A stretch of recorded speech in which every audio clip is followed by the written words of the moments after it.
Hi friends, എല്ലാവർക്കും നമസ്കാരം. Welcome to my channel. അപ്പോൾ ഇന്ന് ഒരു ചക്ക പ്രിസർവ് ചെയ്യുന്ന ഒരു രീതിയാണ് കാണിക്കാൻ പോകുന്നത്. അപ്പോൾ ഞാൻ ഇതിന് മുൻപ് ചക്ക പ്രിസർവ് ചെയ്യുന്ന രീതി കുക്ക് ചെയ്ത് നമ്മൾ ചക്ക വരട്ടിയെടുക്കുന്നത് ചെയ്തിട്ടുണ്ട്. അത് രണ്ട് രീതിയിൽ ഞാൻ ചെയ്ത് പോസ്റ്റ് ചെയ്തിട്ടുണ്ട്. ഇത് വളരെ ഈസിയായി എല്ലാവർക്കും പെട്ടെന്ന് ചെയ്തെടുക്കാൻ പറ്റുന്ന, എന്നാൽ വളരെ കാലം നമുക്ക് സൂക്ഷിച്ച് വയ്ക്കാൻ പറ്റുന്ന ഒരു രീതിയാണ്. അപ്പോൾ എങ്ങനെയാണ് ചെയ്യുന്നതെന്ന് കാണാം. ചാനൽ എല്ലാവരും സബ്സ്ക്രൈബ് ചെയ്യണം, സപ്പോർട്ട് ചെയ്യണം. ബെല്ലൈക്കൺ കൂടെ ഒന്ന് പ്രസ് ചെയ്യണം. അതിലെ ഓൾ ഓപ്ഷൻ തിരഞ്ഞെടുക്കണം. എന്നാൽ മാത്രമേ ഞാൻ വീഡിയോസ് അപ്ലോഡ് ചെയ്യുമ്പോൾ നിങ്ങൾക്ക് ഉടനുടൻ നോട്ടിഫിക്കേഷൻസ് വരൂ. അപ്പോൾ എങ്ങനെയാണ് ഈ റെസിപ്പി എന്ന് കാണാം.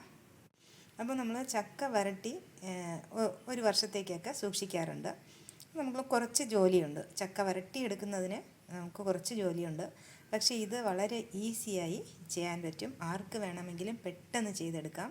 ഇപ്പോൾ നമുക്കൊരു സീസണിൽ കിട്ടുന്നത് നമുക്ക് സീസൺ കഴിയുമ്പോഴും ഇതുപോലെ ചെയ്ത് വെച്ച് കഴിഞ്ഞാൽ നമുക്ക് എപ്പോൾ വേണമെങ്കിലും എടുത്ത് കുമ്പിളപ്പമോ അടയോ ഉണ്ണിയപ്പം പായസം ഒക്കെ തന്നെ നമുക്കിത് വെച്ച്, ഇപ്പം നമുക്കിത് കുക്ക് ചെയ്ത് പലഹാരങ്ങളൊന്നും ഉണ്ടാക്കാൻ സമയമില്ലാത്തവർക്ക് ഇത് വെറുതെ കഴിക്കാനും നല്ല ടേസ്റ്റാണ്. നമുക്കൊരു ഡെസേർട്ട് പോലെ എടുത്ത് കഴിക്കാനും നല്ല ടേസ്റ്റാണ്.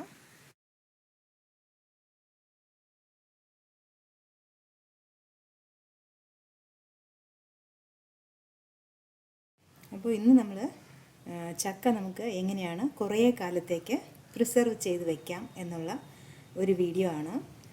അപ്പോൾ ഞാൻ ഓൾറെഡി ചക്ക ഫ്രഷായിട്ട് പ്രിസർവ് ചെയ്യുന്ന രീതി ഞാൻ ഓൾറെഡി പോസ്റ്റ് ചെയ്തിട്ടുണ്ട്. ഇപ്പോൾ നമുക്ക് കുക്ക് ചെയ്ത് വയ്ക്കുന്ന പല രീതികളുണ്ട്.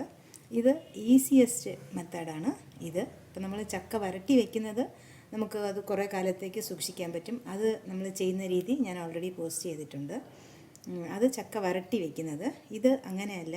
ഇത് നമ്മളൊന്ന് പ്രിസർവ് ചെയ്ത് എളുപ്പത്തിൽ ചെയ്യുന്ന ഒരു രീതിയാണ്. അപ്പോൾ എങ്ങനെയാണ് ചെയ്യുന്നതെന്ന് കാണാം. അപ്പോൾ നമ്മൾ പ്രിസർവ് ചെയ്ത് വെക്കാനായിട്ട് ഞാനിവിടെ എടുത്തിരിക്കുന്നത് വരിക്കച്ചക്കയാണ്. പിന്നെ പഞ്ചസാരയും വേണം. അപ്പോൾ നമുക്ക് എങ്ങനെയാണ് ചെയ്യുന്നതെന്ന് കാണാം. അപ്പോൾ ഞാൻ ഒരു പാൻ അടുപ്പത്ത് വെച്ചിട്ടുണ്ട്. അതിൽ നമുക്ക് വെള്ളം ഒഴിച്ച് കൊടുക്കാം. അപ്പോൾ നമ്മൾ 2 കപ്പ് വെള്ളം ഒഴിച്ച് കൊടുക്കും. നമ്മൾ ഈ ഒരു അളവ് കപ്പിൽ 2 കപ്പ് വെള്ളം ഒഴിച്ച് കൊടുത്തു. അപ്പോൾ നമ്മൾ ഈ ഒരു അളവ് കപ്പിൽ 2 കപ്പ് വെള്ളം ഒഴിച്ച് കൊടുത്തു.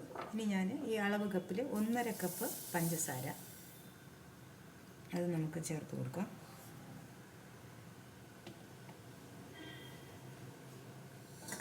അപ്പോൾ ഇത് നന്നായിട്ട് വെട്ടി തിളച്ചിട്ടുണ്ട്. ഇനി നമുക്ക് ഈ ചക്ക ചേർത്ത് കൊടുക്കാം. ചെറിയ പീസുകളായി മുറിക്കണമെങ്കിൽ മുറിച്ച് ചേർത്ത് കൊടുക്കാം.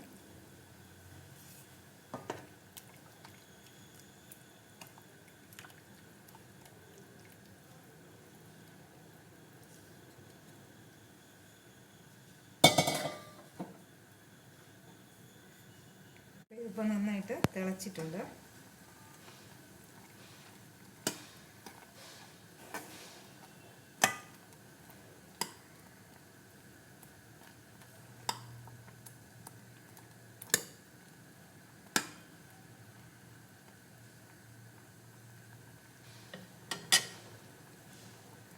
ഇതിൽ നമുക്ക് ഒരു നുള്ളു ഉപ്പ് ചേർത്ത് കൊടുക്കാം.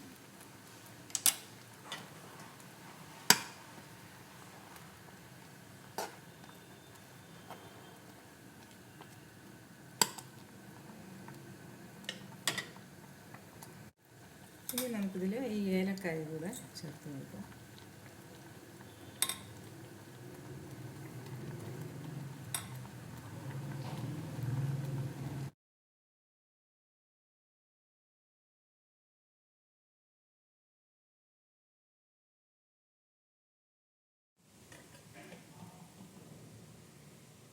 അപ്പോൾ പഞ്ചസാര ഈ ഒരു സ്റ്റേജ് ആയിട്ടുണ്ട്. അപ്പോൾ ഞാൻ ഓഫ് ചെയ്ത് കൊടുത്തു. ഇനി നമുക്കിത് തണുത്തതിന് ശേഷം നോക്കാം.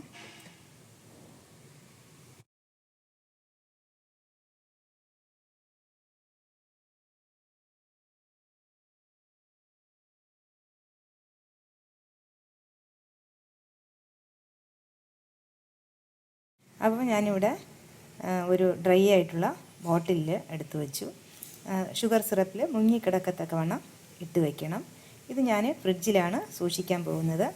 ഇനി നമുക്ക് എന്ത് പലഹാരം ഉണ്ടാക്കാനും ഇത് ഉപയോഗിക്കാം. ഇപ്പോൾ ഉണ്ണിയപ്പം വേണമെങ്കിലും ചെയ്യാം, ഇലയപ്പം ഉണ്ടാക്കാം, അട ഉണ്ടാക്കാം, കൊഴുക്കട്ട, അങ്ങനെ എന്ത് വേണമെങ്കിലും നമുക്കിത് വെച്ച് ചെയ്തെടുക്കാൻ പറ്റും. പായസം വേണമെങ്കിലും ചെയ്തെടുക്കാം. അപ്പോൾ വീണ്ടും കാണാം നല്ല റെസിപ്പീസുമായി. Till then bye bye, take care, thank U.